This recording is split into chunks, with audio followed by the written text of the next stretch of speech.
technical support for stakeholders. This webinar is one such forum. We have been working with the ministers of agriculture in member states, regional entities like CAFSA and CARIBET, and internationally with the OIE, the FAO, PAHO, the WHO, and the United States, Canada, and Mexico, and many other of our member states. In the global framework for the progressive control of transboundary animal diseases group, it was agreed that ICA will be leading the efforts in communication with the objective of harmonizing the messages of participating organizations. In addition, risk communication has been identified as a priority in terms of the development of capacity building initiatives. We are leading the interagency effort responsible for the implementation of a web-based capacity building initiative for the hemisphere. ICA has also joined forces with other partners to lend direct technical support to the DR and Haiti, where effective biosecurity, sanitation, and proper disposal are central to the success of any national control and eradication program. Our institution considers education and knowledge to be fundamental for the real development of capabilities. To this end, ICA has been supporting the capacity building efforts in many countries by lending technical support to producers through seminars and hands-on and virtual demonstrations.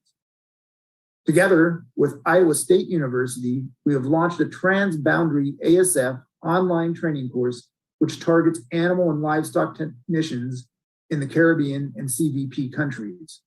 We are also assisting under the 11th EDF to upgrade their animal health and food safety legislation, which will undoubtedly address gaps important in the fight against ASF.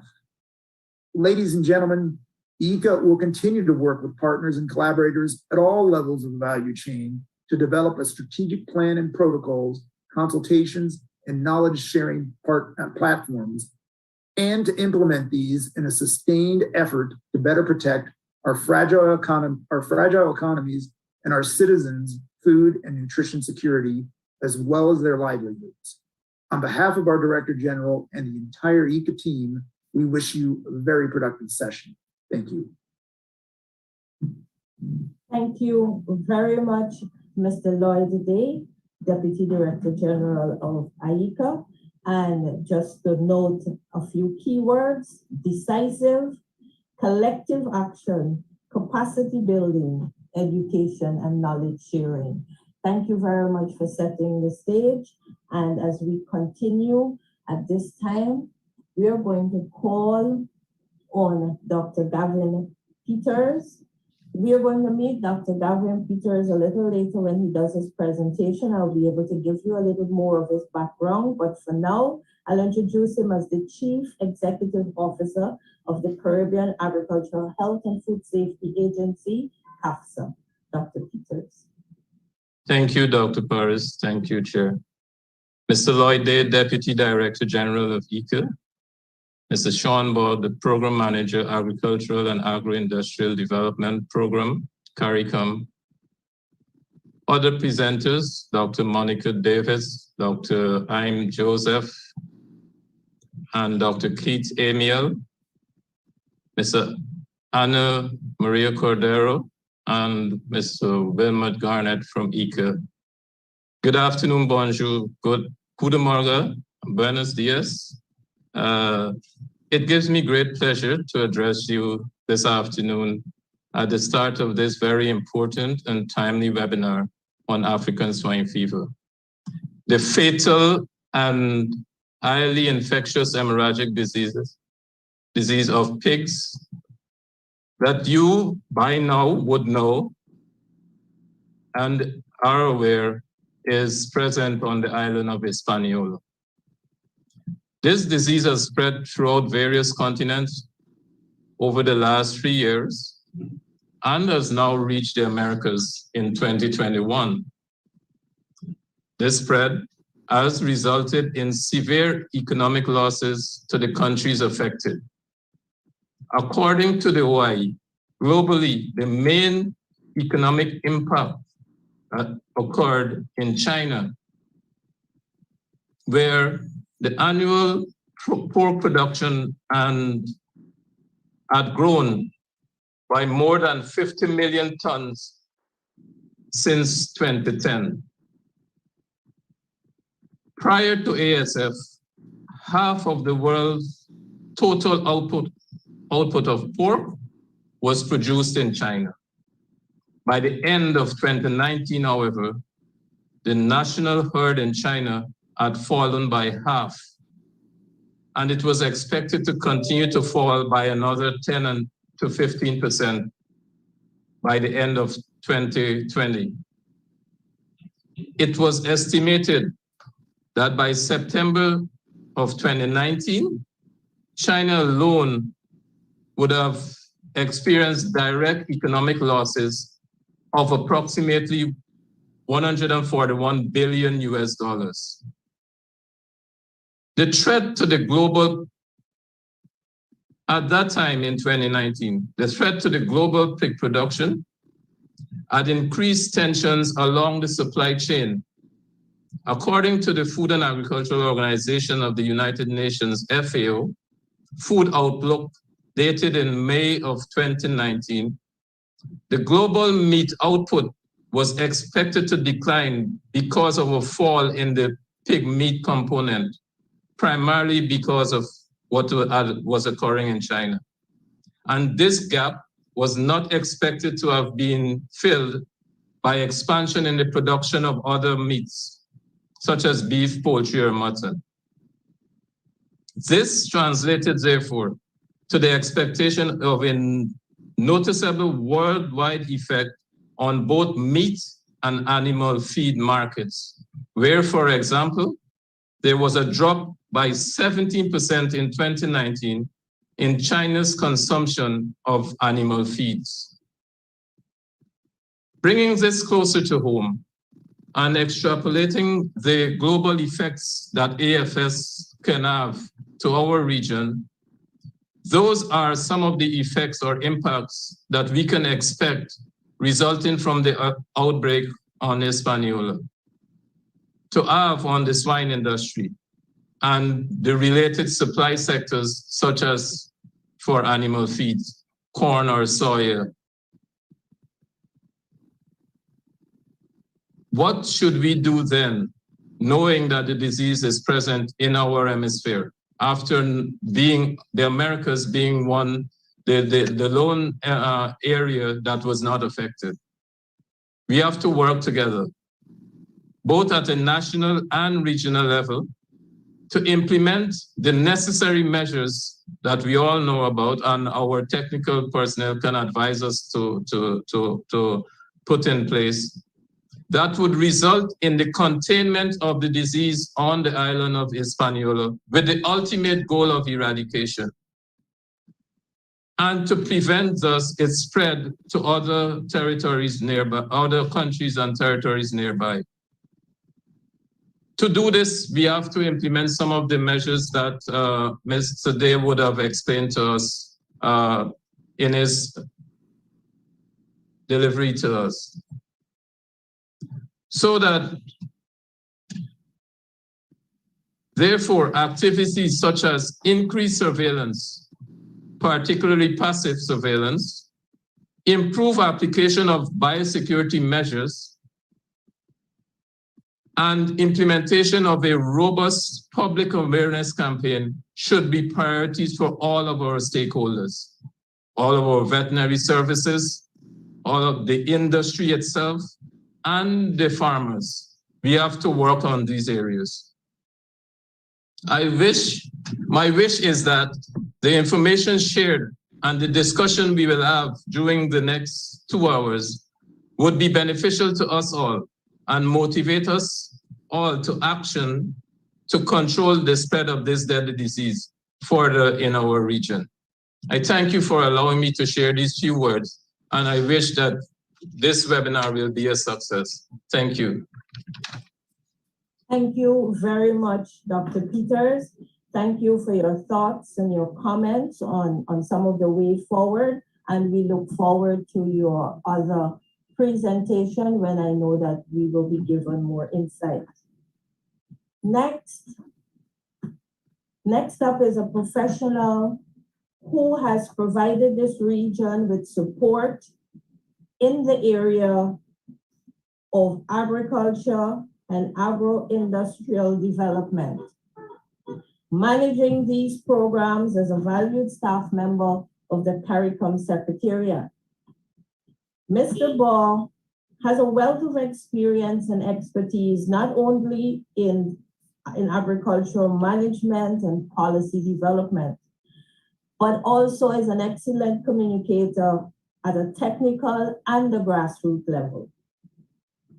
Today, we are happy to have with us Mr. Sean Ball, Program Manager, Agricultural and Agro-Industrial Development Program from CARICOM to talk to us. Mr. Ball.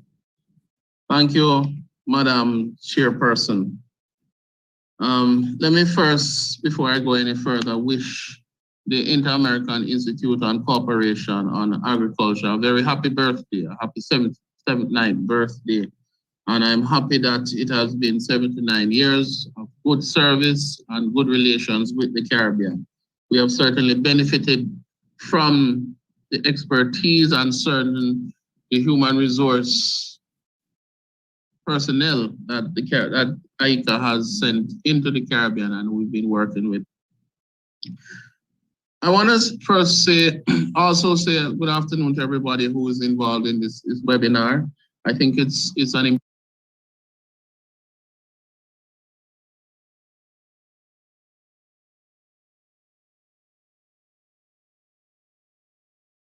session dealing with this deadly disease that has found itself in the Caribbean region, African swine fever. Chair, audience, farmers, stakeholders, for us at the CARICOM Secretariat, this deadly disease is a clear and present danger to our food security, to our pig and pork industry, as the pig and pork industry in and of itself provides critical and important functions. One has to do with social functions and two have to do with its economic importance. We're calling on everyone who is involved to be vigilant, to be supportive, to give us the type of support to the persons in the region, the team who is putting forward the response plan to AFS. We too within the Secretariat has been sending out updates to our member states, informing them of what the team has been doing and what we're asking member states to do. We ask you to increase your border surveillance, 1, 2, intensify your public awareness, and 3, which is even more critical than others, ensure that the level of farmer participation and stakeholder engagement is at its very highest, because it is important. If we're able to do this, we'll be able to secure jobs, we'll be able to secure the necessary food supply that we desperately need in the region. And even more critically, we'll be able to safeguard our borders, our region from this deadly disease. I applaud the partnership which is going on, certainly through the special team that has been organized, led certainly through CAFSA, which is our lead agency within the Caribbean for matters of this. I look forward to a beautiful webinar, informative, that will assist us to be able to play our part in fighting and dealing with this deadly disease. I ask again, let us all do our role accordingly to ensure that our region is protected and safeguarded from this deadly disease. Thank you much, Madam Chair, and I wish all the best for this webinar during this Caribbean Week of Agriculture. Thank you. Thank you very much, Mr. Ball, and thank you for your update and your call to action, which included the border surveillance, public awareness, and more importantly, farmer participation. Thank you so much. Ladies and gentlemen, that brings us to the end of our brief opening statements, and we go right into the presentations. Our first presentation is from Dr. Monica Monique Davis. Dr. Davis is a veterinary officer in the Animal Health and Production Division of the Ministry of Agriculture, St. Vincent and the Grenadines since 2005. She received her training in veterinary medicine at the Agrarian University of Havana and continued her graduate education at the Havana Center of Investigations for Animal Improvement, where she obtained a master's degree in animal reproduction. On a day-to-day basis, Dr. Davis manages 3 government-owned livestock farms in her country, being responsible for the development and implementation of the farm's annual work program, health and husbandry of the animals, as well as the supervision of the stockmen.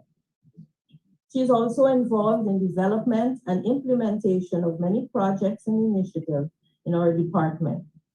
Dr. Davis has participated in many short courses and trainings on transboundary diseases, including most recently those done on African swine fever by the One Health, One Caribbean initiative and the e-learning platform and the USDA ISU ECA initiatives, and is therefore well placed to make the first presentation of this webinar.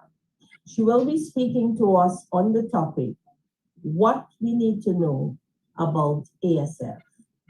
I call to the microphone Dr. Davis.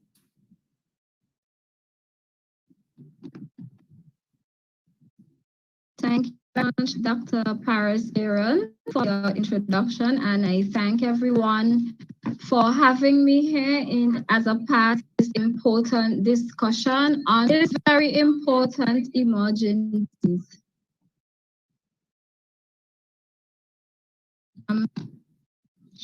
Share my slide with you.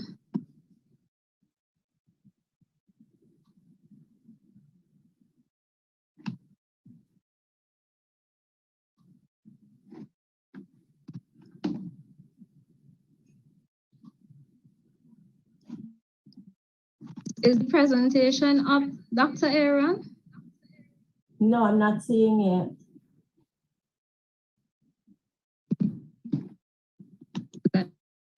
Just get some technical assistance to get this.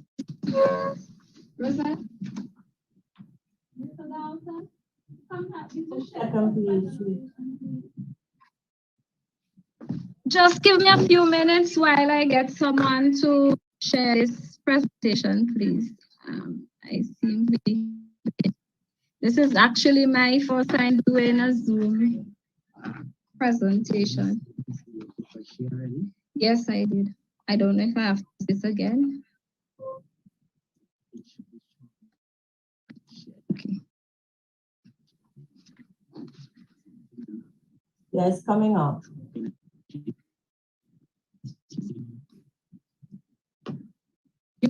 Can you see my screen?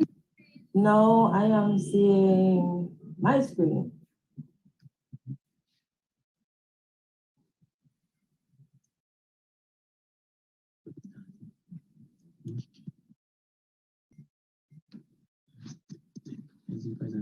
It's right here. Okay, before. It's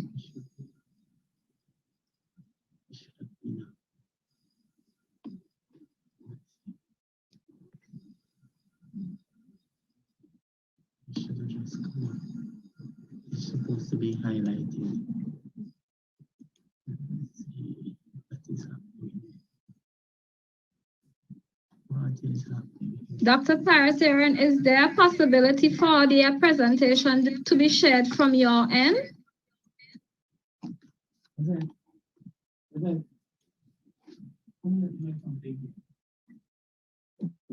No, we just should. I don't know.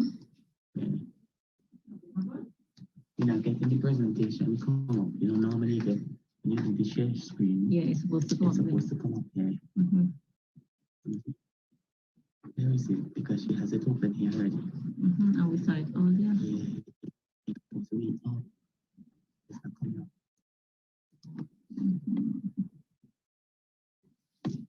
days. I know settings, yeah. No, It's just in this screen here. Choose. Oh, I mean, no, but you need to see that to see it anyway. No. I've seen this happen. And y'all got it up before. Where when we had done it this morning, we saw this PowerPoint to click onto thing.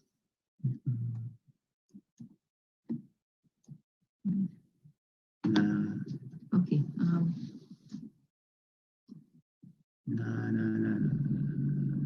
It should be up there. Ask her if she could share it from home. It did. Yeah, okay, stop trying to share. We're going to do it quickly from this end. Okay. Just tell what you have on the screen. Right.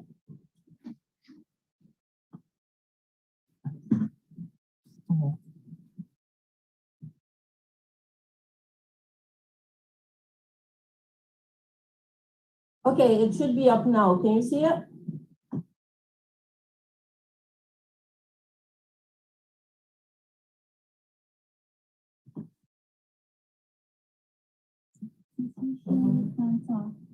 It's Dr. Davis, I can see it. Okay, so how do I get tell Mr. Garner to let him know that we can see it. And then just press stop sharing. Dr. Davis, I can see your screen. Okay, so I can proceed then. Please do. Please do. Okay, so I apologize for that hitch up. When we did the test earlier, everything worked perfectly, but we don't know how technology is these days. So I will go straight into it. Just go to the next slide, please.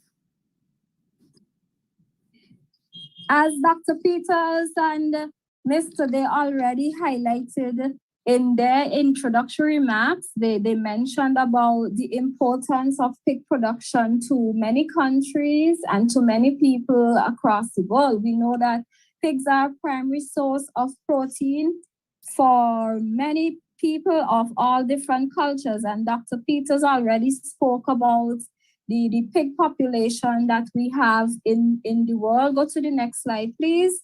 And we saw that China is a major producer of pigs, but they're also the major importer of pig products in the world, while the European Union is actually the major exporter for pork and pork products in the world. Next slide, please. So why the big talk and the big hubbub about African swine fever? Since it is not a disease that is transmissible to man, a zoonotic disease, as we say in technical terms, and the meat is safe to eat even though an animal may have the virus, and it has not been classified as a public health threat. Why do we have to talk about it? Next slide, please. Now, this virus, as was mentioned before, is a very contagious virus, and it affects domestic pigs and wild pigs of all ages. And as you can imagine, therefore, it is a severe threat to pig production systems, and you can see how it would be a threat to pig production and to food security across the world. And obviously, this would affect the livelihoods of many of our farmers and different actors in the supply chain. And it would definitely have consequences on international trade, as many countries may start to do imposition of trade restrictions if a country has an outbreak of this disease. Next slide, please.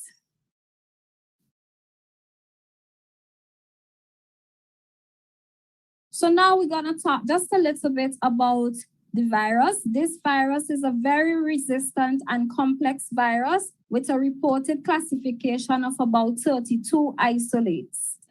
The virus is very stable over a wide range of temperatures and pH levels for long periods, as well as resistant to autolysis and various disinfectants. And Of note, there are high amount of this virus in blood when it comes from animals that are affected and in feces, and it can stay active for a very long time in these secretions and excretions. Next slide, please. The natural hosts that have been described are the warthogs and the bush pigs, and we also have seen that the soft tick from the genus Ornithodorus, they are also hosts of the African swine fever virus. And these animals, though they may have the virus, they do not show signs of the disease. Next slide, please. Hosts that show signs of the disease include domestic pigs, the European wild boar, and the American wild pigs. Next slide, please.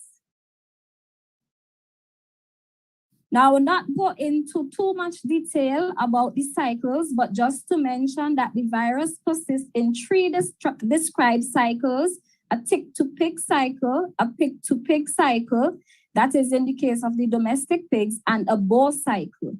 The virus is shed in saliva, tears, nasal secretions, urine, feces, and secretions from the genital tract. Blood, as I said before, in particular, contains large amounts of this virus. Next slide, please. Now, this virus can enter the pig through direct contact via the oral nasal route after contact with excretion from infected pigs, through ingestion of pork or contaminated products. Especially we see this in case of swill feeding, or it can enter them indirectly through fomites. So when they come into contact with things that include boots, farm equipment, and even vehicles may carry this virus. Next slide, please. The virus is transmitted from one farm to the next almost exclusively due to human intervention, and that is movement of animals or improperly cleaned, disinfected equipment, as I mentioned before. And when people are not aware of transmission mechanisms, ASF can spread long distances. Just to mention that besides the previous things that I described, another human action that has led to efficient ASF spread is the emergency sales, in which we see farmers may attempt to sell their infected animals before ASF is detected. Now, what do we look for in a case that when we are looking for African swine fever? The time from when the virus enters the animal to when the animal shows clinical signs, or what we refer to technically as the incubation period, has been described to be about 14 to 19 days. And virus excretion can begin up to 2 days prior to the appearance of clinical signs. And some of the signs that we see, as you see on the screen, include high fever. You see pigs huddling together. You may have loss of appetite, depression, weakness, vomiting, and bloody diarrhea, as you see in the picture here. Next slide, please.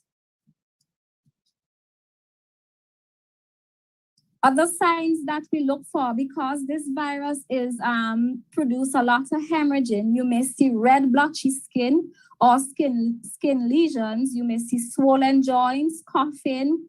You may have the animals may have difficulty breathing. Pigs that are pregnant can abort, and you may have sudden death. In some cases, depending on the strain of the virus that the pig is infected, and you may not even see some of these symptoms. You may just see the pigs looking droopy and depressed one day, and then next thing you know, the pigs are dead. So if you notice in the picture, you would see a lot of these signs and symptoms that we see on a farm when we go to investigate. Next slide, please.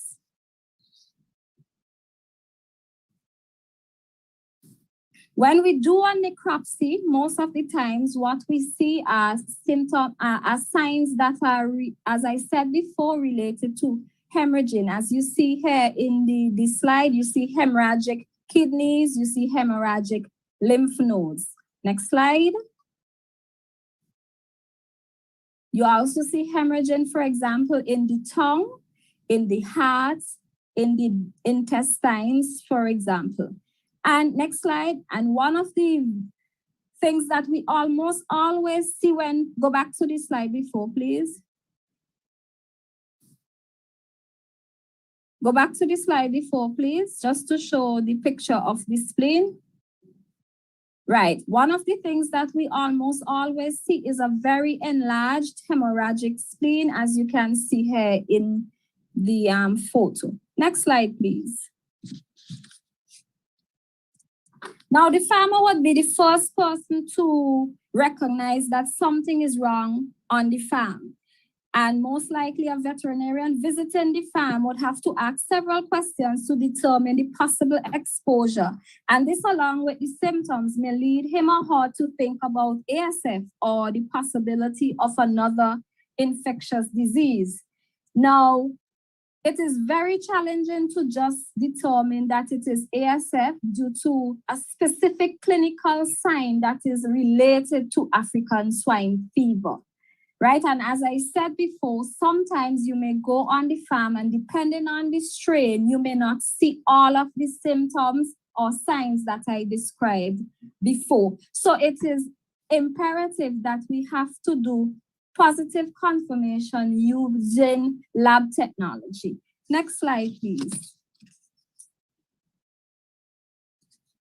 The field veterinarian would therefore have to collect different samples to be packaged and labeled according to protocol and sent off to a certified lab to have ASF testing. And some of the samples that they can submit would include blood and tissues from the various organs that I mentioned before. They can do ELISA and PCR testing to either detect virus or in later stages to detect antibodies to the virus. Next slide, please. One of the reasons why it is so important, again, as I said before, to not just base a diagnosis on what you observe in the field is because we have so many different diseases that look like African swine fever. As you could see on this slide here, classical swine fever, PPRS, porcine reproductive and respiratory syndrome, and porcine dermatitis. If you look at the photos, you will realize that most of the hemorrhagic symptoms that you have seen in the pictures before, you can also see them here in these conditions. Next slide, please. These are also some of the other diseases that can get confused with African swine fever: erysipelas, Algeski, salmonella, and even some cases of poisoning may look like African swine fever. Next slide, please.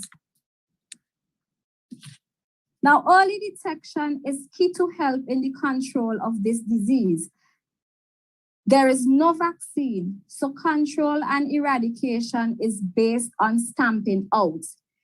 Movement and restriction to prevent spread is of utmost importance, and tracing of contact tracing would have to be done as well as zoning. Next slide, please.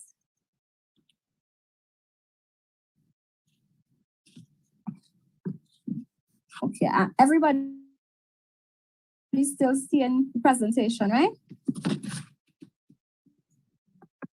Yes, we can.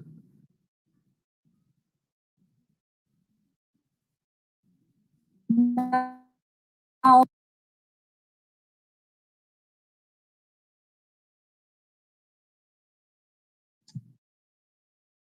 You're muted, Doc. You need to unmute your mic. Are you still hearing me?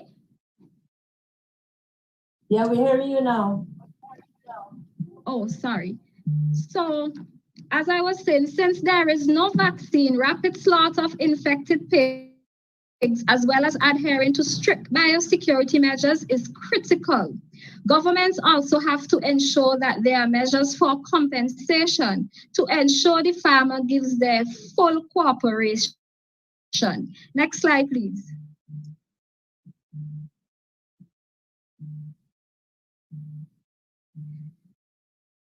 The virus with origins in Africa has been around for a very, very long time. It has exited Africa into Eurasia previously and also reach the Americas before, as was mentioned by Dr. Peters and Deputy Director Day.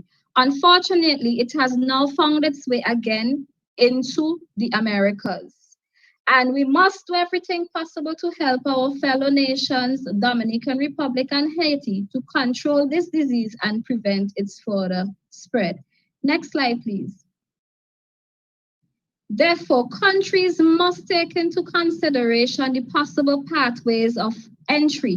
From risk analysis, many countries have cited that possible pathways of entry would include illegal importation of pigs or pig products, airline waste being fed to pigs, or illegal importation of products by visitors. That is people who may come on yachts, boats, or who may come through the airport carrying whether it's pork products in their bags or even a sandwich, carrying a sandwich in their handbags that come from an animal that these products come from an animal that may have been infected, and then they dispose of them, and this waste comes into contact with our pigs. Next slide, please. So we must then have to put the requisite measures to keep this virus out, and if it gets in, stop it in its tracks.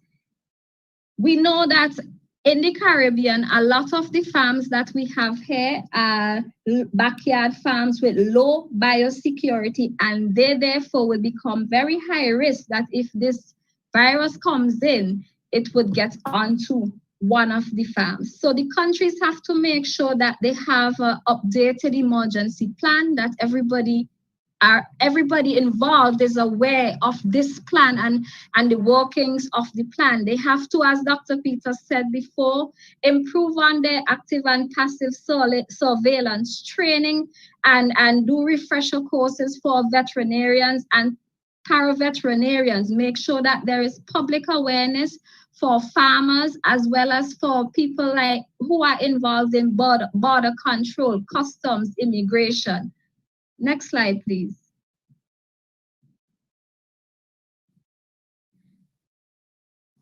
Let us as a region, therefore, strengthen our working relationship and our collaborative efforts between the different agencies that exist and also between countries to help control and rid our region of this disease. We have to work together. We have to share information, and where possible, we share expertise and we share our resources.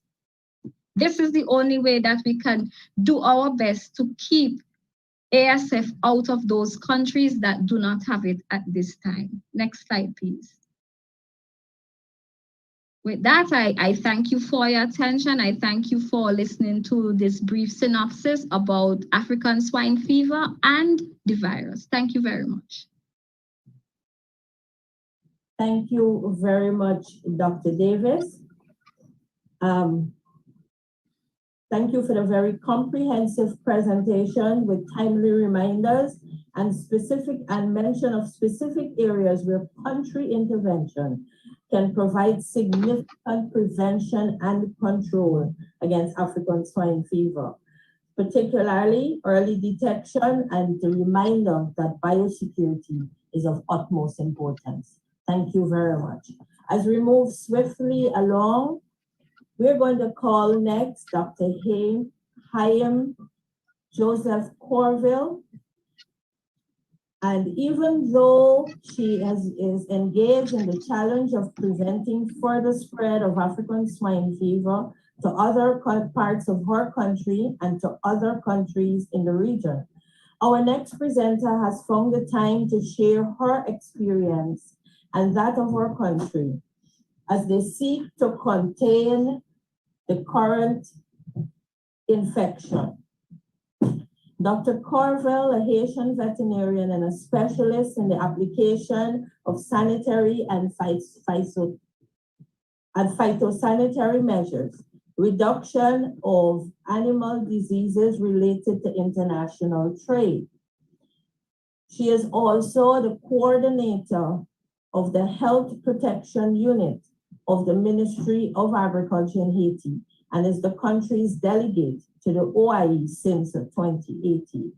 She has a doctorate in veterinary and zootechnic and a master's in sustainable management of animal resources. Today, Dr. Corville will speak to us about ASF, the Haitian experience. Dr. Corville.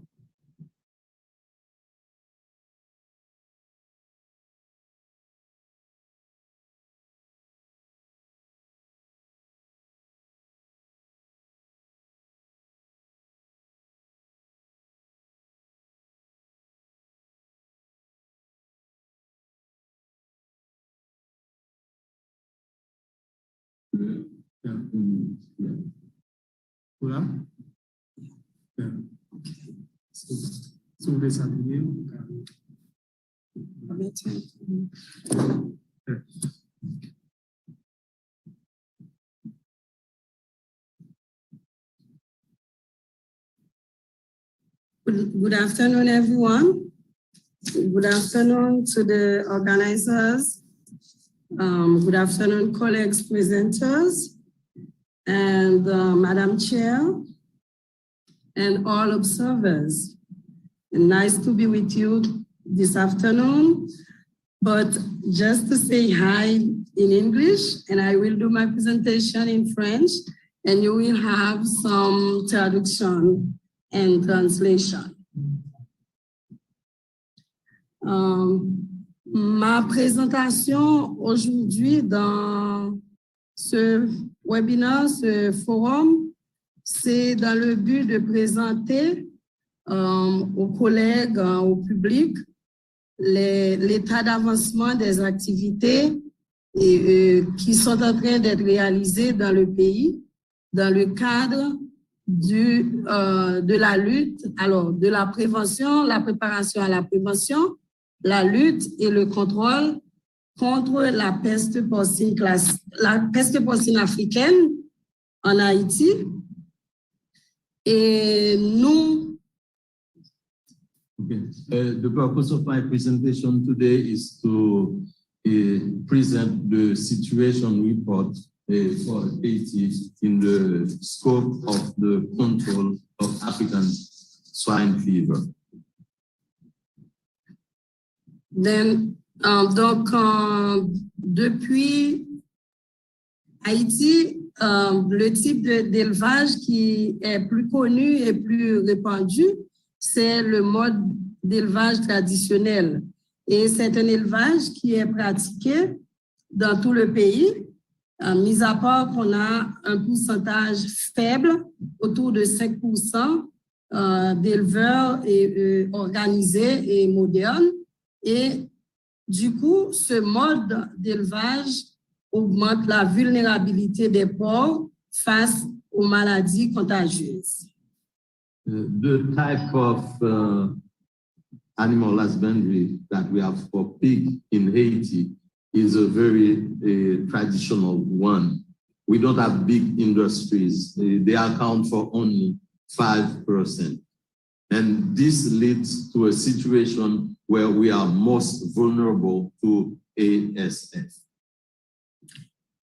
Donc, depuis des décennies, les maladies les plus dévastatrices qui ont frappé l'élevage porcin en Haïti sont la peste porcine classique et la peste porcine africaine. For decades, the most devastating diseases that are affecting pig population in Haiti have been classical swine fever and African swine fever. Donc, cette dernière, elle est une maladie très contagieuse, comme ça a été présenté dans le contexte de la réalisation de ce webinaire, ainsi pour les pertes que les pays ont connues. Et cette maladie, elle sévit principalement en Afrique subsaharienne. Et aussi, on a vu bien que les tiques ou bien les vecteurs transmetteurs jouent un rôle majeur dans certains pays. African swine fever, as it has been said earlier in this webinar, is a very contagious disease, and it brings losses, very high losses. And we have seen that it started in sub-Saharan Africa, and the role of ticks and other vectors have been highlighted throughout the earlier presentation. Donc, autour des années 1980, on a eu l'introduction de la peste porcine africaine dans la République d'Haïti ainsi que la République dominicaine. That's how we have had African swine fever to be introduced in Haiti in around 1980, both in the Dominican Republic and in the Republic of Haiti. Et cependant, peu de temps après, les deux pays ont pu se déclarer libres de cette peste pour avoir un statut libre. Suivant l'OIE. In a relatively short time, these two countries have taken measures and be declared free from pests from African swine fever and from classical swine fever.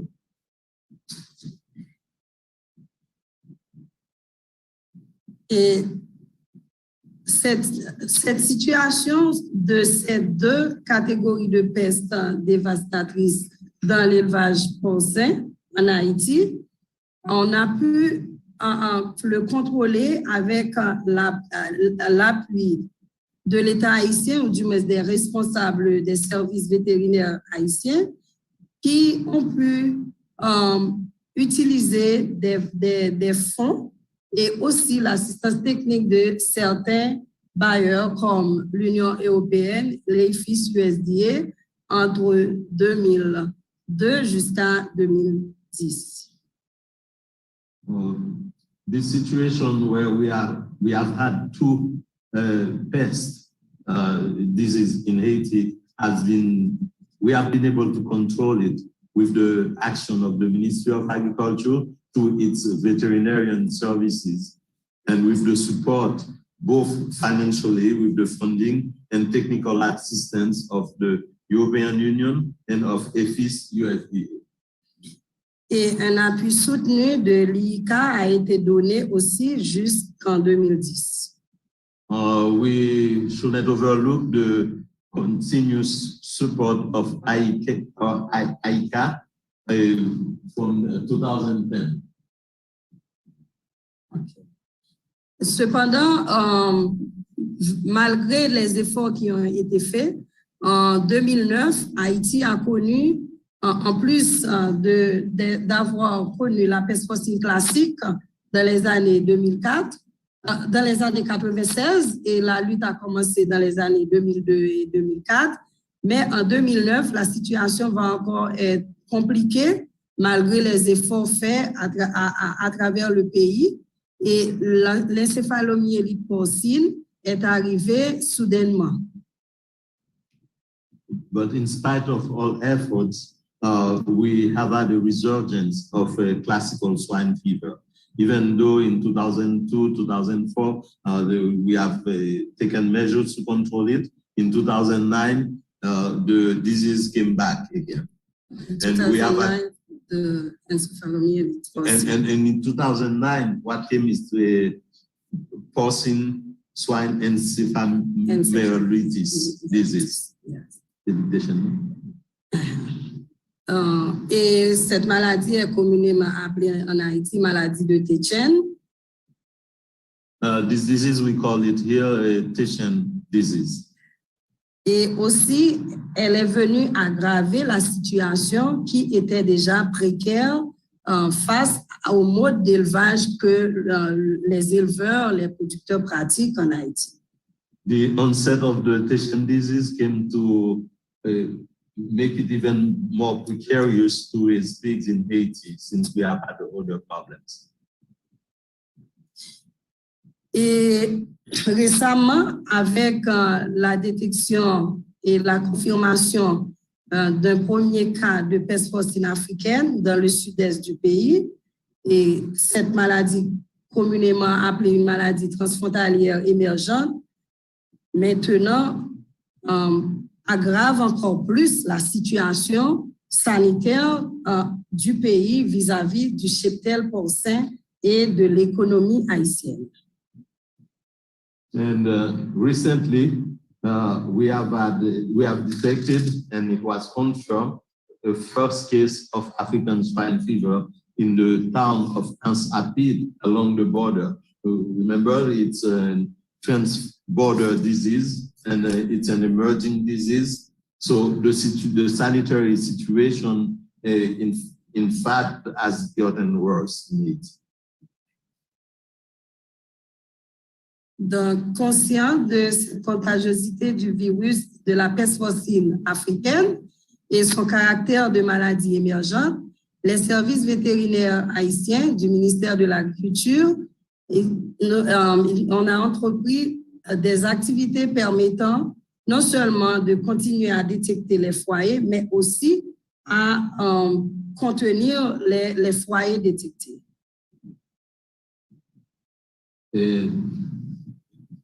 Aware of the fact that the disease is very contagious and that it's an emerging transborder disease, the veterinary services of Haiti have taken actions to detect the outbreaks and to contain them. Et ceci, les actions de prévention ont été prises depuis la détection des foyers en République dominicaine en juillet dernier. And even before this happened, we have taken preventive measures when we heard that in the Dominican Republic, they had detected cases. That was in July. Et malgré toutes les dispositions prises par le ministère de l'Agriculture, cela n'a pas empêché que Haïti a connu les premiers cas autour de septembre dernier.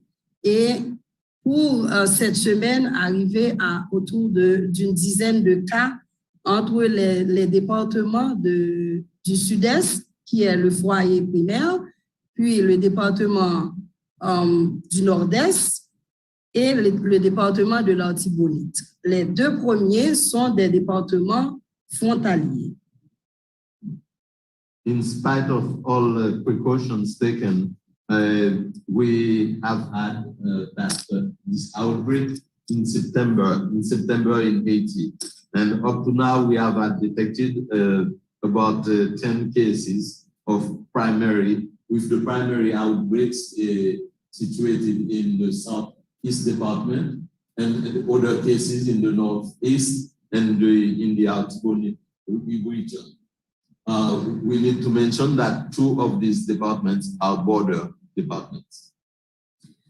Okay.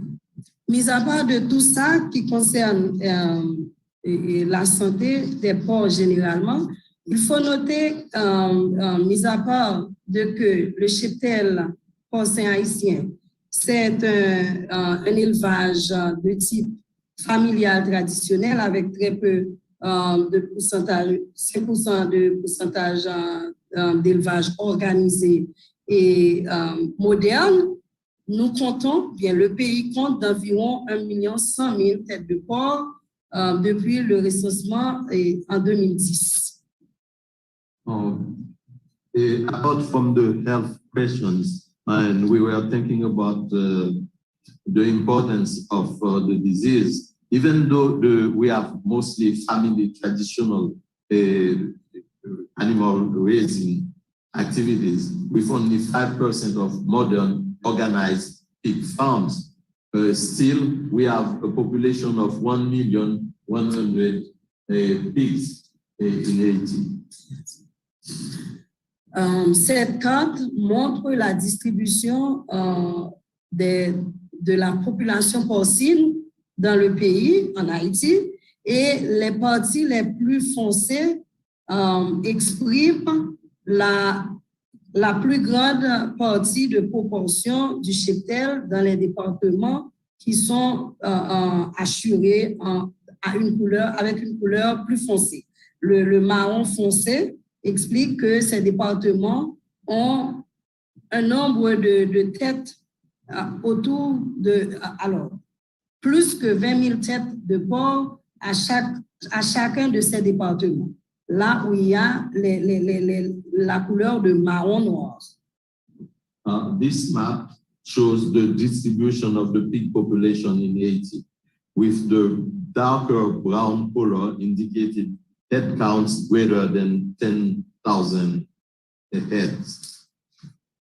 Donc, le sud-est qui vient d'être affecté, ainsi que l'Artibonite, font partie des départements avec une population porcine plus élevée dans le pays. So the recently affected departments, the Southeast and the Artibonite, are among the heavily populated areas in the country. Ce tableau exprime la présentation du nombre de têtes de porc récemment recensées par le ministère de l'Agriculture en décembre 2019 et jusqu'à cette date, suite aux différentes épizooties qu'a connu l'élevage porcin, ça a eu une diminution, bien que ces chiffres n'ont pas encore été publiés, mais nous pouvons dire que le cheptel a diminué suivant les recherches effectuées au sein du ministère à travers les élevages et à travers les fermes. Nous comptons actuellement d'environ 800 000 têtes de porc et cette diminution s'explique suite à l'introduction de la maladie de Tétchen dont je viens de parler tout à l'heure. This chart shows the head count after a survey that was done in 2019, and we are under the 1 million head that we mentioned earlier. This is due because of epizootries like the Tétchen disease that decreased the pig population up to 800,000. Donc, face à l'introduction de la préparation à la prévention ainsi que suite à l'introduction de la peste porcine africaine dans le pays, il y a beaucoup d'actions qui ont été entreprises, parmi lesquelles des actions administratives, des actions politiques et techniques. So in preparing to prevent the disease from entering the countries, a lot of actions have been considered by the Ministry of Agriculture. Some are administrative measures, others are political actions and technical actions as well. Les mesures qui ont été prises peuvent se résumer dans des actions comme l'activation rapide de la commission interministérielle qui joue le rôle d'arbitre aux côtés du ministère de l'Agriculture pour les décisions à prendre. Et c'est une commission qui est lidérée par la primature. One of the measures taken is the activation of interministerial committee that is a steering committee under the leadership of the Prime Minister. Aussi des actions de publication, de communiquer sur l'importance du contrôle et de l'application du contrôle des mesures sanitaires et mesures de contrôle. And some papers have been, some measures have been taken to prevent people from doing this or that. Des notes administratives pour les équipes techniques. And the technical people on the field have received notices from the head office. Sur l'importance de l'application des mesures et procédures prescrites par l'Organisation mondiale de la santé animale, OIE. So they have been informed about the importance of actions to be taken in this situation. Aussi des réunions de sensibilisation, des réunions, des ateliers de formation pour les professionnels ainsi que les éleveurs There have been meetings, workshops, and meeting with the producers as well. Et aussi l'élaboration de différents documents comme le plan de contingence, le plan de préparation à la réponse et aussi le plan d'action suite à l'introduction de la maladie en Haïti. A lot of papers have been written also, like a contingency plan, action plans, and the like. Et une mission d'évaluation d'experts était venue en Haïti aussi. Et puis, ça a été coordonné par l'appui de la FAO ainsi que l'OIE et l'ICA. We received an assessment mission with the support of OIE, ICA, USDA, and FAO. Et puis, beaucoup de rencontres autour des mesures à prendre, mesures techniques, ainsi que les moyens à mettre disponibles, que ce soit à l'intérieur du pays, avec les autorités locales, l'autorité nationale, ainsi qu'au niveau régional. There have been meetings also in order to decide of what to do, both in country and out of the country, regional. Donc aussi la limitation des mouvements des animaux de l'autre côté de la frontière vers Haïti, ainsi que des zones où l'infection, où la PPA a été enregistrée. Measures have been taken to restrict the movement of animals both across the border and inside the country.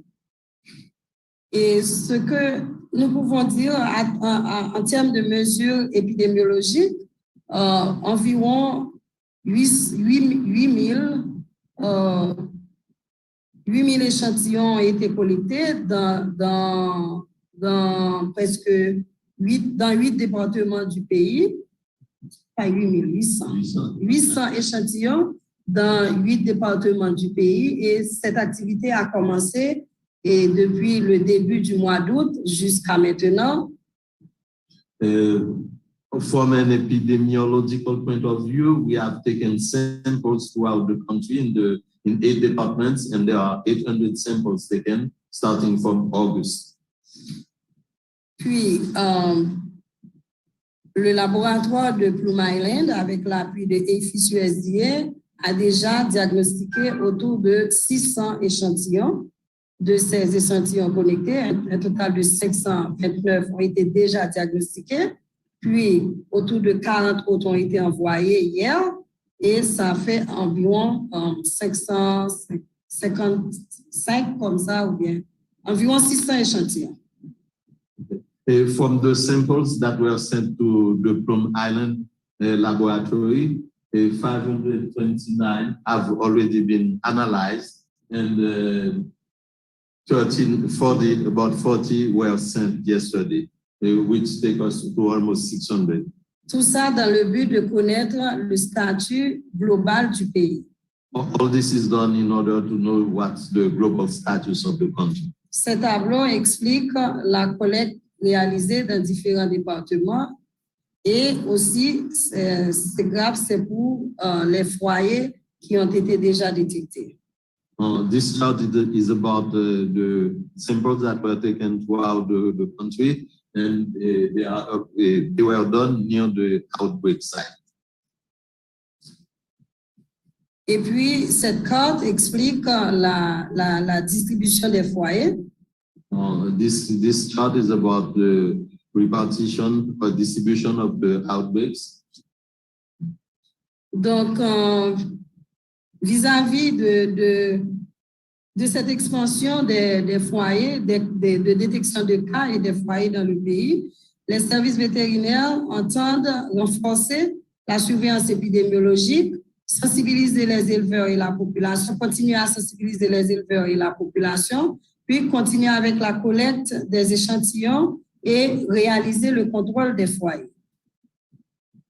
To face the spreading of the outbreaks in the countries, they have taken measures to increase surveillance, to increase public awareness campaign, to keep on collecting samples and control the outbreak site.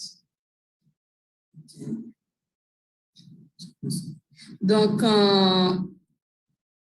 aussi, avec cette détection, nous comptons, avec l'expansion des foyers, nous comptons aussi renforcer la communication à travers un plan de communication qui est déjà mis en œuvre avec l'appui de l'ICA et aussi la production d'outils de communication. Et actuellement, Haïti compte de spécialistes, de spécialistes vétérinaires et FIS USDA qui a déjà travaillé dans plusieurs pays, dans l'Amérique latine, la Caraïbe, ainsi qu'en Afrique, là où il y avait non seulement des maladies contagieuses, mais aussi la présence de la peste porcine africaine. Nous voulons parler du docteur Antonio Arroyave.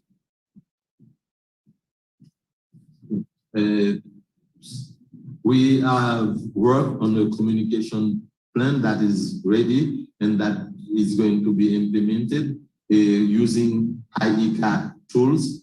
And we have benefited from the support of USDA APHIS with an expert with extensive experience in a lot of countries that have had the African swine fever. I mean, Dr. Antonio Arroyave.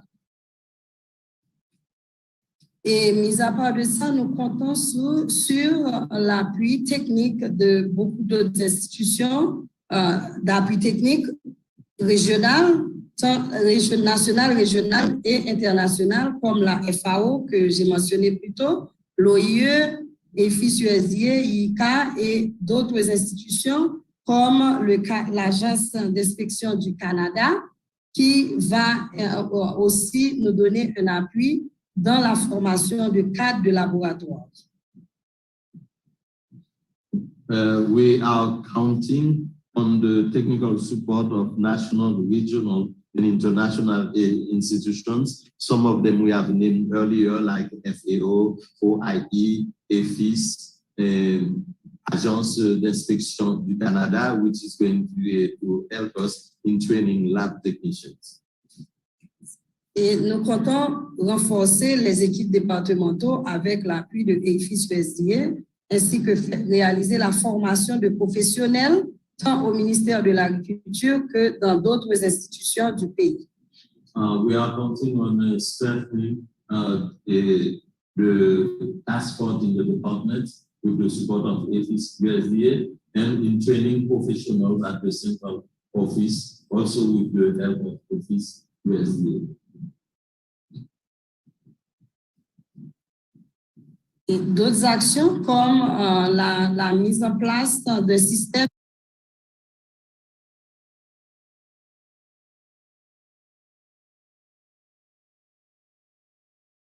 de terrain formés pour ces genres d'opérations sont des perspectives à envisager. Other actions, it will be a disinfecting spot for people traveling, and other specialists will be trained. Parmi les contraintes que nous avons, des contraintes en limitation de ressources humaines, tant que sur les aspects de quarantaine, santé animale, laboratoire et opérateurs de terrain, malgré nous comptons sur un staff d'environ 50 professionnels, dont 38 médecins vétérinaires. We have limitations and the constraints are about human resources that are below the needs. We need people with quarantine abilities, animal health, laboratories, field operators, even though we have a staff of 50 people now. That have at a university level. Dont 38 médecins vétérinaires. Among them, 38 veterinarians, doctors. Et aussi on a des paraprofessionnels qui sont autour de 70. We also have paraprofessionals, about 70 of them. Et de ces paraprofessionnels, nous comptons aussi les ingénieurs agronomes qui ont fait des spécialités en santé animale ou en statistique vétérinaire. And along with them, we have some agronomists that are specialized in animal science and veterinarian statistics. Et aussi 1000 agents de terrain qui participent dans les activités de toutes les interventions réalisées par les services vétérinaires en Haïti. We have also 1,000 field agents that participate into all activities undertaken in Haiti. Mais malgré tout, nous avons des limitations dans les aspects ressources humaines.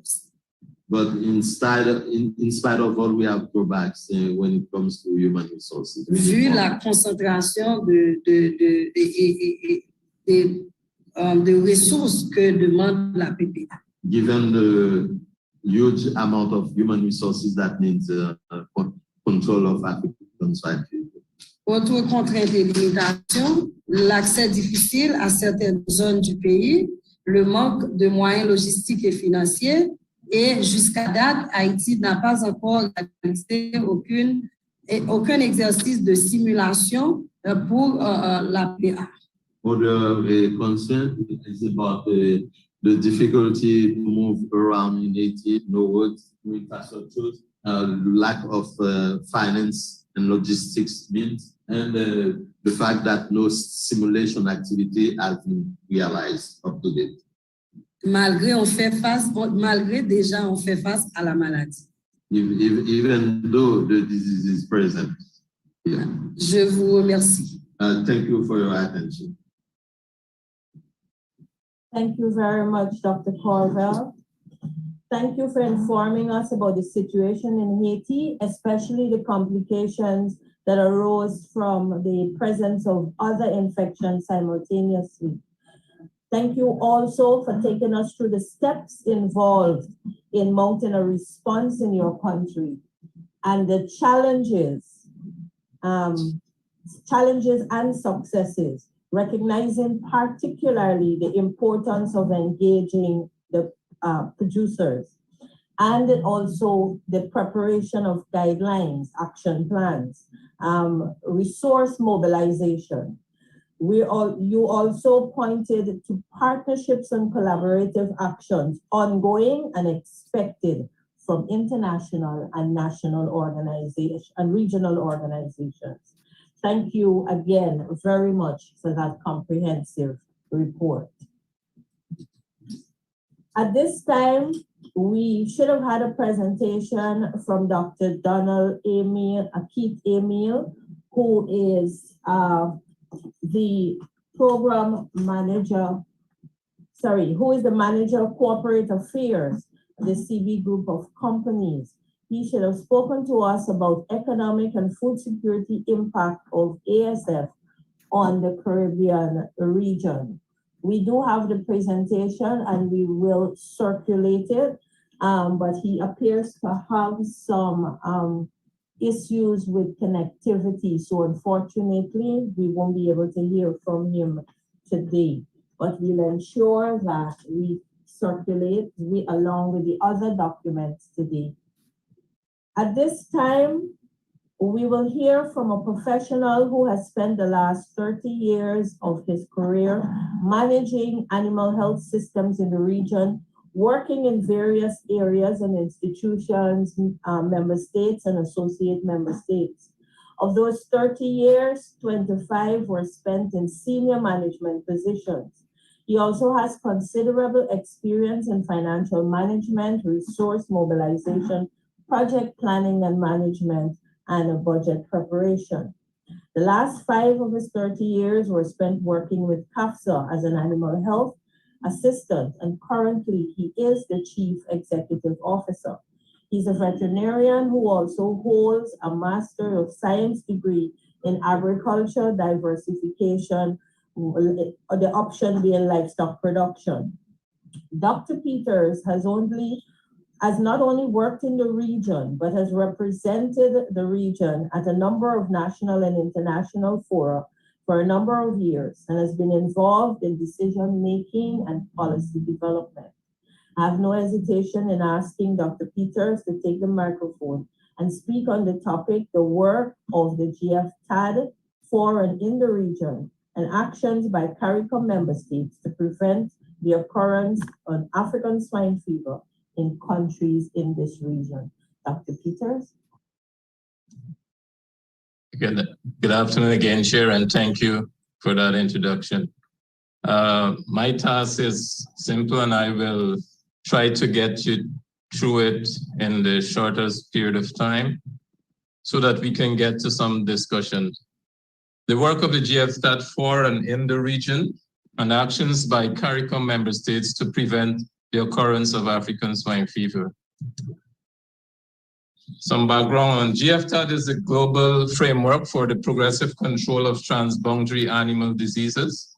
It's a joint initiative of the OIE and FAO that endeavors to empower global and regional alliances in the fight against transboundary animal diseases. It includes ICA, OISA, the private sector, CAFSA, etc., and of course the OIE and FAO. It provides capacity building and to assist in the establishment of programs for the specific control of certain transboundary animal disease based on the global and regional priorities. On July 20th, there was a declaration by the Dominican Republic of an outbreak of African swine fever. And on September 16th, a declaration by Haiti of the presence of ASF. There have been no other declaration from any other country in the Americas. The GFTAD activities, as a result of the notification of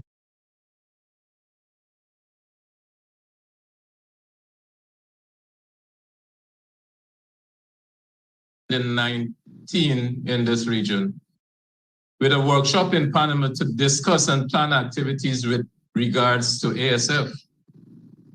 At that workshop, some of the recommendations and results were the formation of the standing group of experts for the Caribbean region, where the Caribbean region is represented by Dr. Oswald Watson of Jamaica. The standing group of experts met and have made a number of recommendations for countries of this hemisphere to implement, with the objective at that time was to prevent the entry of ASF into the Americas. Since the notification to the OIE of the disease on Hispaniola, GFTAD has organized several emergency meetings of the steering committee. They have organized and dispatched missions, as you would have heard from previous presentation from Haiti, to the Dominican Republic and Haiti. They have conducted through several partners, several surveys to determine the needs and to coordinate the response activities.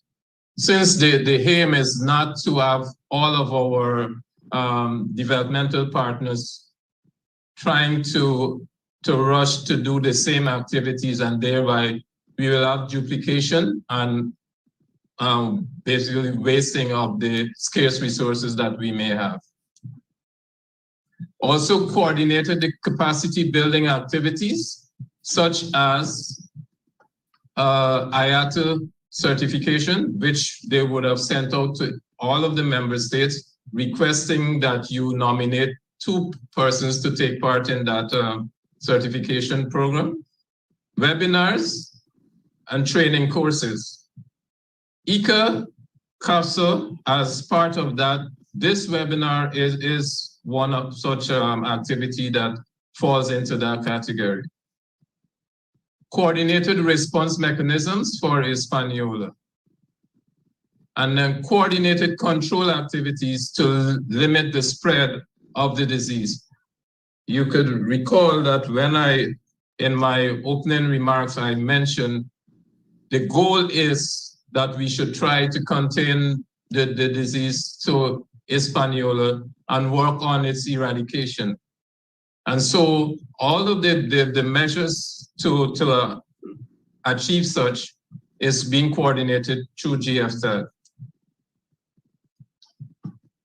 More closer to home, from a CARICOM perspective, some of the activities that we would have planned and implemented resulted from when this notification came. Coincidentally, we were meeting as the CARICOM Committee of Chief Veterinary Officers on the 28th and 29th of July. So the next day, during that meeting, a considerable time was dedicated to discussing this information and to plan on what actions would be taken at a CARICOM level. And as a result of this, the meeting made several recommendations. And that some of these recommendations you would have seen coming out in the presentation from the previous presenters who spoke on the disease and so what some of the actions that were needed to be taken, such as increased surveillance as the port of entry. This is absolutely crucial because that is the pathway, as was mentioned, of the disease probably entering your country. Development and implementation of robust public awareness campaign. We cannot overemphasize the need for this because if you have the pertinent information as it relates to how the disease is spread, how you can prevent its entry, what you can do to improve your biosecurity, and that information is shared among the population, you can then be able to go a long way in preventing its entry. Develop and share information to the pig farmers on the importance of increasing or implementing their biosecurity measures. This is absolutely crucial also, that all of the farmers have this information so that we need to develop and share that information. Strengthen or activate your emergency disease plans. And this is for each member state. I'd encourage them to do this activity. We had follow-up meetings that were held in August to discuss a status update on the activities because that first meeting was held at the end of July. So we met again in August to follow up and to see where we are as a community and as individual member states to implementing the recommendations at a national level in terms of your preparedness, needs assessment, and to share information to the member states on the available resources. And we continue at a regional level to continued follow-up activities and sharing of information to the governments and other policymakers to urge that the necessary resources be made available to the veterinary authorities. We cannot do this. It requires resources to be able to fight and to fight the disease and to prevent its entry. Dr. Im outlined from an 80s perspective some of the resources that would be necessary. And the presentation was made to the Quoted Agriculture meeting of the officials on the outbreak and the response plans to be implemented. This presentation will continue tomorrow as there is a meeting of the quoted ministers of agriculture where we will make a presentation on African swine fever. And of course, we will be looking at what more resources can be made available to the sector. In conclusion, what was decided is that all activities will be coordinated through the GFTAD so that all of the agencies involved, we would know who is doing what, where, and when. The surveys were conducted to determine the status and capacity of each member state to respond adequately to the outbreak. The main objective, to repeat, the main objective is to contain the disease to the island of Hispaniola, and with the end goal of its eradication, and to limit its spread to the other countries of the hemisphere. At the CARICOM level, to urge member states to implement the recommendations provided by GFTAD and the Committee of Chief Veterinary Officers, and to provide the necessary resources. I, in my opening remarks, outlined to you the economic losses that we can suffer if the disease spreads across the region. If China lost $141 billion, the resources that we can provide to our veterinary services and technicians is vitally important. The amount, we may say that we don't have it, but if we try and find the necessary resources to allocate, look at and compare it with what can be the losses if the disease just spreads across the region. For pig farmers and industry, improve your biosecurity and follow the local guidelines shared by your veterinary authorities. Contact your local authorities at the first indication of any suspicious cases. You may have seen the presentation from our colleague who outlined what are some of the symptoms and what you will see if you are suspecting an outbreak. And I like to always close my presentation with this encouragement. And it was mentioned before. Together, we can achieve the goal of containing disease to Hispaniola and eventually eradicate same. We can do so, though, if we work together. I thank you for your attention. Thank you very much, Dr. Peters, for that very informative presentation. We noted that activities to prevent the African swine fever in this region began since September 2019, with efforts to coordinate activities to avoid duplication and overlap. We note that of specific note was the effort to delegate duties among the agencies and with a focus to actually having a coordinating agency or coordinating body, which is the GFTAD. You pointed to a plan of action which was shared with governments for use and encouraged governments to utilize that plan of action. We trust that among the persons listening today would be departmental heads and decision makers, and the effort will be made to coordinate activities so that we can contain the disease where it is and also help the countries already affected. At this time in our webinar, we are going to move to what we term a panel discussion. However, it will take the form of representatives, again, from CARICOM, CAFSA, and AICA. We had hoped to get the private sector person, Dr. Emil, also on board. And basically, they will make statements which hopefully would affirm the role of partnerships in the prevention and control of ASF and put out a call for specific actions.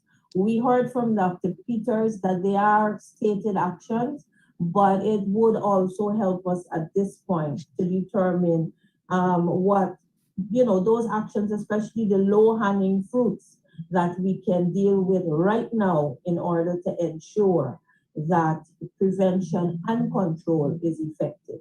So at this time, I'll ask Mr. Sean Baugh to go ahead and make a statement on behalf of CARICOM with respect to the role of partnerships and what he sees are actions, specific actions going forward that can be coordinated. Mr. Baum?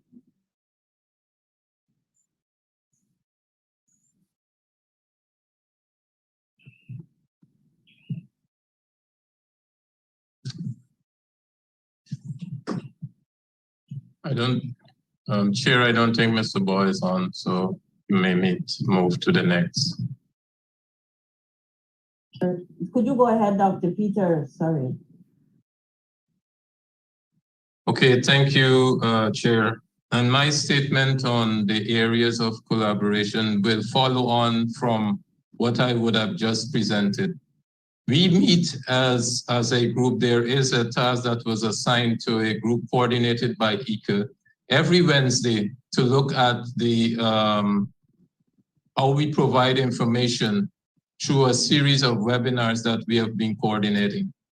So we have held one webinar thus far to look at African swine fever. The next one in the series will be looking at risk analysis and the measures that we can implement to conduct the risk analysis.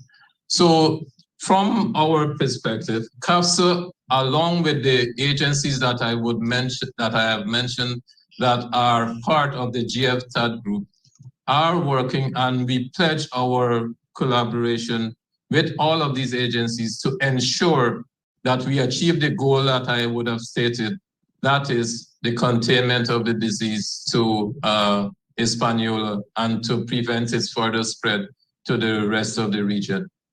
It is absolutely crucial that we collaborate and work with each other if we are going to achieve that goal. Thank you, Dr. Paris. Thank you very much, Dr. Peters.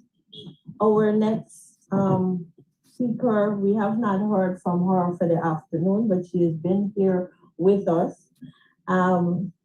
Ms. Anna Marissa Cordero, Technical Specialist, Agriculture Health, Safety and Food Quality Program, ICA, has been leading and co-leading a number of ICA's agricultural health and food safety initiatives over numerous years, and is presently the head of the agricultural health, safety and food quality program, under which the presently executed 11th EDF falls. This afternoon, Ms. Cordero will speak on behalf of ICA and addressing the role of partnerships and talking about some of ICA's initiatives in this area. Thank you. Thank you so much, Maxine, for the introduction. And thank you very much for the opportunity of sharing with you the ICA efforts to support countries to deal with the African swine fever emergency. Just want to start by saying that in the last meeting of the Ministers of Agriculture of the Hemisphere, a resolution was issued giving African swine fever highest priority and asking the ICA Director General to gather technical and financial resources to prevent ASF, mostly focusing on the following issues. Assist in the development and execution of binational projects, actions and initiatives to support the implementation of work plans defined at the sub-regional levels. In addition, this resolution emphasizes the importance of supporting technical capacity building efforts to strengthen the official veterinary services. And it tries to prioritize technical aspects that needs to be addressed, such as risk management and risk communication, updating and improvement of health emergency preparedness and management plans, including the development of African swine fever contingency plans. At the same time, it mentions the importance of the development and strengthening strategic alliances, in particular public and private partnerships, but also the development of collaborative efforts with regional organizations and governments. In the last months, ICA has been through the delegations in Haiti and Dominican Republic, we have been in continuous communication with the governments to identify areas in which we can provide specific support. In addition, and as Gavin mentioned before, we are working on this under this interregional group comprised by regional and international organizations such as CAFSA, CARIVET, to implement web-based capacity building efforts and initiatives to support the implementation of African swine fever strategies. On this regard, a series of webinars is being planned. The first one was held last week on September 28th, and it was mentioned before. There is another one under development in the area of risk analysis. Also, since last September, and with the support of APHIS and Iowa State University, a virtual training on transboundary diseases and African swine fever is under implementation for the CARIFORUM countries.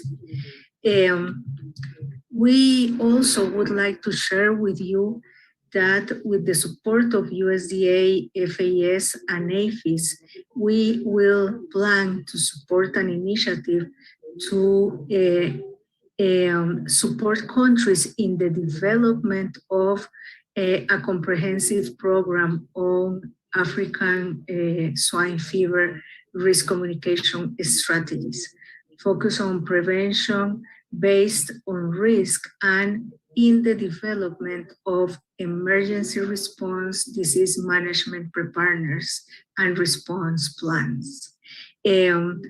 This activity will be implemented following based on the agreement reached under the GFTATS initiatives that ICA will be leading capacity building efforts on a virtual basis, and also will be working in the area of communication and risk communication strategies. Taking in consideration the importance of implementing binational and regional efforts, we will be contacting soon our partners CAFSA and CARIVET in the Caribbean to discuss the approaches to support the implementation of these activities. Just want to finish by saying that as ICA, we are committed to support the implementation of local, binational, regional, coordinated efforts to deal with African swine fever under the GFTATS initiative. And also, something really important, continue supporting the sustainable strengthening of the official veterinary services, especially improving their technical capacities, because we are now talking on African swine fever, but we need to be prepared based on this experience to deal with other emergencies in the future. So for this reason, the improvement of the technical capacity of the veterinary services to address current and new issues on the basis of scientific principles, it's a priority for ICA. And also this action in some way needs to be implemented under some sort of sustained interaction with different stakeholders among government organizations, but also with the private sector and with other regional and partners organizations. Just some thoughts, some quick thoughts about how is ICA implementing efforts to support countries to deal with this emergency and to be better prepared in the future. Thank you so much. Okay, thank you so much, Ana Marisa Cordero. Thank you so much for outlining all those things that ICA has been involved in and will continue to be involved in, and for reminding us that ICA is committed to continuing its involvement in the region to assist in the fight. Dr.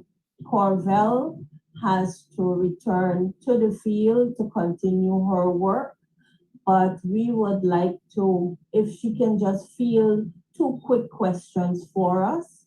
One, has there been a linkage with the Agriculture Extension Office during the extension officers and office during the survey that was carried out? And the other one is, well, I guess it's more for us, the organizers, whether or not the English translation for the PowerPoint will be available. We will do everything in our efforts to do so that her presentation can be circulated. But in terms of the involvement of the Agriculture Extension officers, can she just speak to that quickly?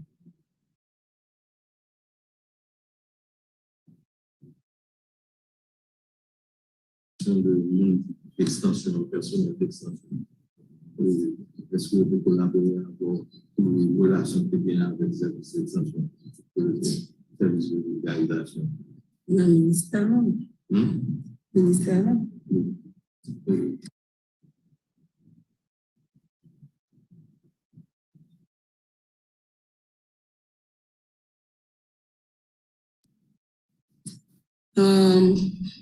Bonjour, oui, bonjour et merci Madame Chair.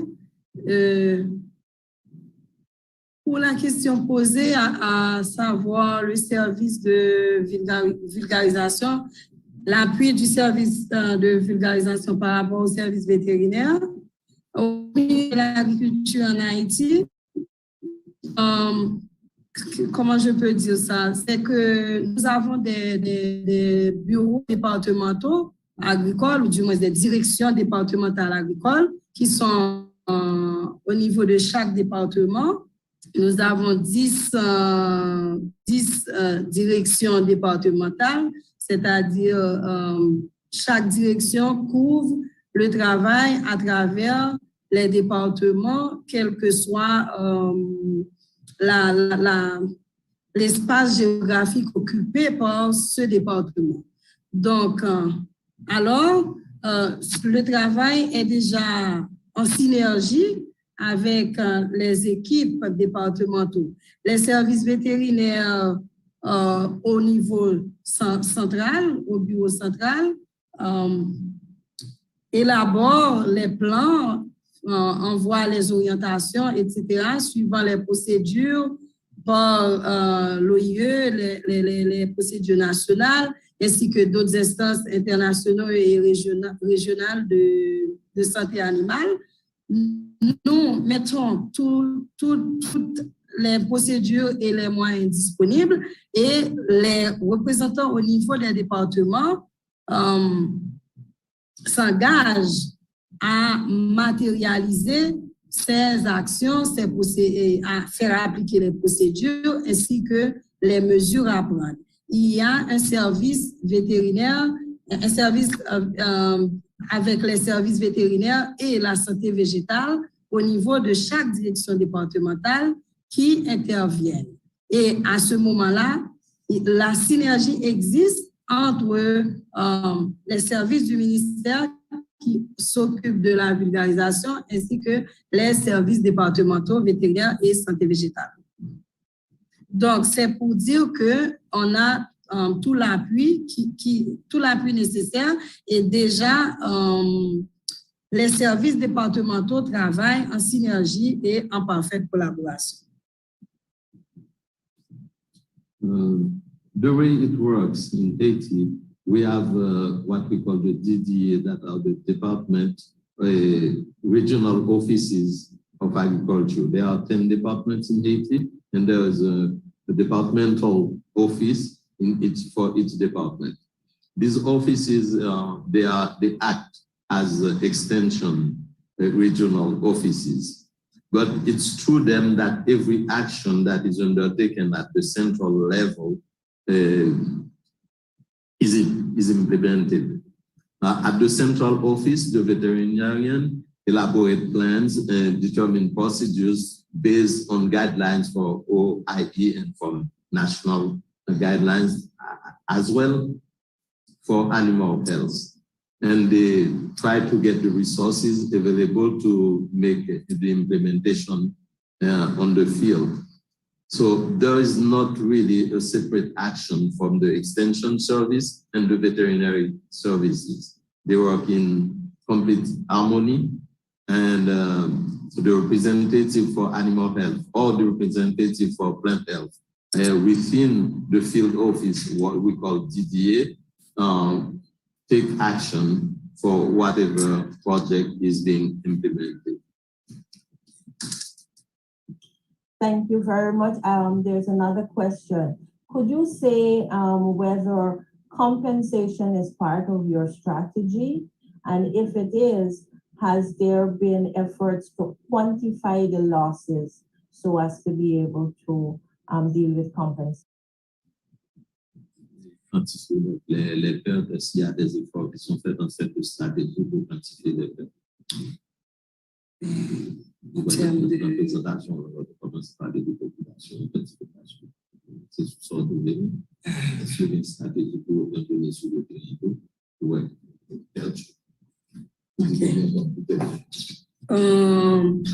pour le moment, les aspects de compensation sont en train d'être matérialisés, c'est-à-dire d'être quantifiés. C'est-à-dire, nous savons qu'il y a différentes parties en ce qui a trait à un élevage, les aspects, non seulement les aspects de production de santé animale, les pertes en production et en santé animale, et aussi les pertes économiques que ça peut engendrer, soit au niveau des élevages, au niveau des éleveurs ou de façon macro, au niveau du pays, au niveau de l'économie nationale. Nous sommes en train de travailler sur les aspects de compensation. Comme j'avais mentionné hier à une rencontre, le plan d'action qui est là tient compte de la compensation ainsi que les pertes qui peuvent être engendrées soit dans les processus de contrôle ou élimination, éradication, ou contrôle et sanitaire par des mesures sanitaires, prophylactiques et autres. On est en train de faire cette évaluation pour les élevages et on tient compte de ceci dans le plan, mais il n'y a pas, c'est pas chiffré jusqu'à présent. Ce que nous pouvons dire, de là où on a commencé avec les actions d'urgence suite à la détection de la maladie en République dominicaine, de la peste porcine africaine en République dominicaine ou bien dans la région caribéenne et américaine. Depuis les premières interventions jusqu'à date, nous allons déjà pour autour de 7 à 8 millions de gourdes de fonds dépensés.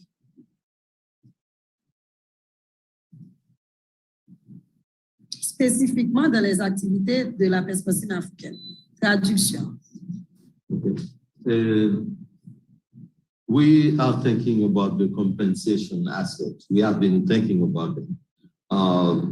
We think about the both in terms of economic loss directly from the farmers, or other economic loss, the impact on national economy. We are actually working on compensation. The action plan is taking this aspect into consideration, but as of now, we don't have specific values to put on the activities that will be derived from the prophylactic action, from slaughtering, for example. So far we are sanitary slaughtering and prophylactic action. And so far by comparison with the Dominican Republic, we can estimate that 8 million of goods, the national currency in Haiti, have been spent in African swine fever. In those actions taken. From the actions taken. Spent by the government, not the farmers, not the losses of the farmers. The cost of... That's the cost. Le coût des opérations. That's the cost of the operation up to now. Et on a... OK. Aussi, si je peux ajouter, cet aspect de compensation doit prendre en compte tous les aspects dérivés, c'est-à-dire les pertes en production, les pertes en santé, comme j'ai mentionné, ainsi que les pertes en matière d'emploi et logistique logistique de production, investissement et logistique de production. Tout ça, il faut les associer, et les emplois indirects aussi qui vont se perdre. Par exemple, le pourcentage au niveau du pourcentage des fermes organisées, ou du moins des fermes modernes, il y a des structures qui sont bien organisées, qui font partie d'une catégorie spécifique. Et quand on va prendre la compensation, quand on va évaluer la compensation, alors qui est déjà en cours. Cette étape est déjà en cours, et hier, j'en ai discuté avec des officiers de AFIS-USD. So we think, talking about compensation, there are other aspects that we need to consider. We have to take into account production losses, health-related losses, direct and indirect employment losses. Especially, we have to consider the 5% of modern farms. They have invested in infrastructures. These infrastructures, they will not be used. And logistics, investment, logistics, all these, we are thinking about it.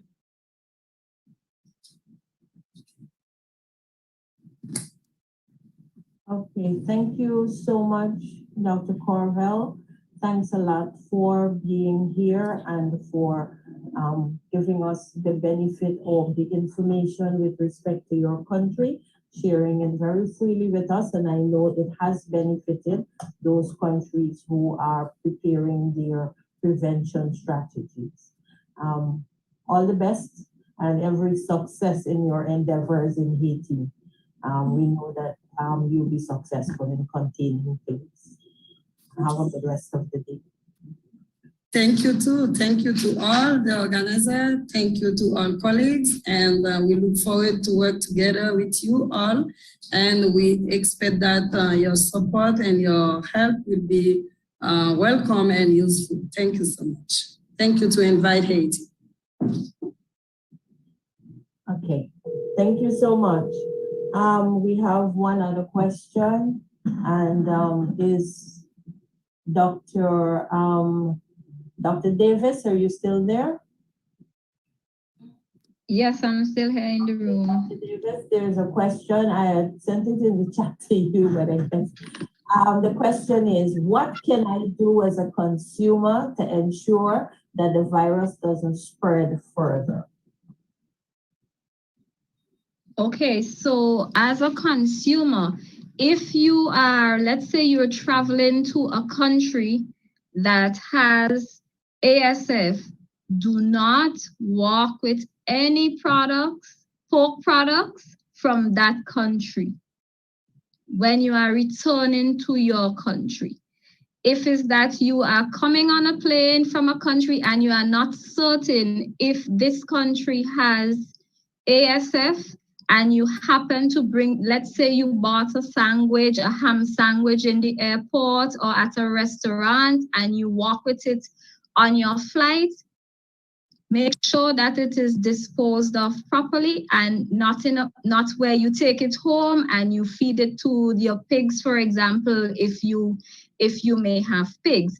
If it's a situation where ASF is already in your country, then you will do your best not to feed any sort of kitchen scraps to your pigs.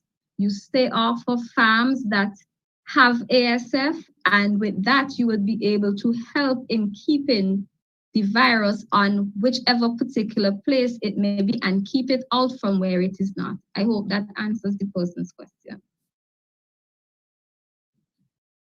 Thank you so much, Dr. Davis.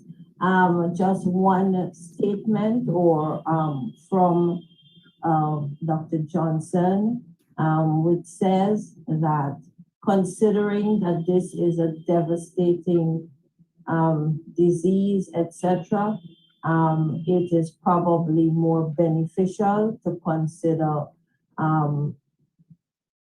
the less costly method, which is prevention, rather than engaging in a costly method of controlling the measures. And thanks for the reminder, Dr. Johnson.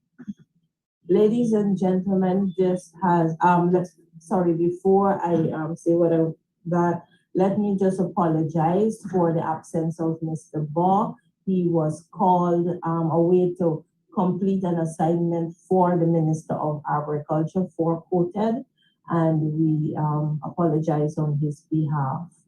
But I am sure as part of whatever is circulated, we will also include a statement from the CARICOM Secretariat.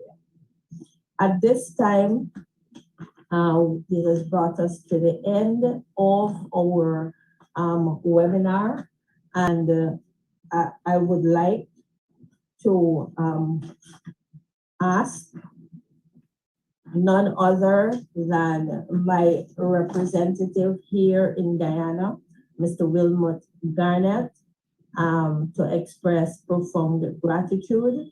Mr. Garnett is an agronomist by profession, and he has been our rep for upwards of 7 years, and providing visionary leadership for the staff of the delegation in Guyana, so as to propel the activities in this country to a successful conclusion. And so at this point, I want to ask Mr. Garnett to express gratitude. Mr. Garnett. Thank you very much, Madam Chair. Call to action on African swine fever.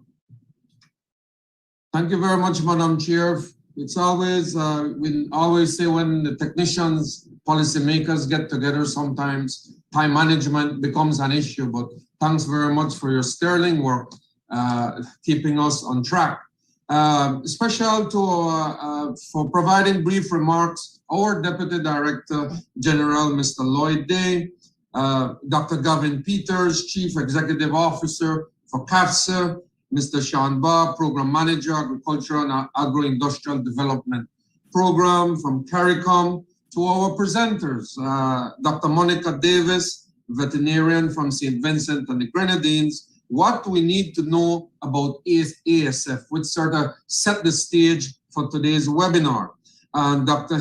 Joseph Corville, despite being in the field, thanks very much, Dr. Corville, for making the time to join us and to stay and answer the questions. Coping with ASF the Haitian experience. It's always important for us to know firsthand what is happening at the national level and which will help us along the way with our decision and certainly our support.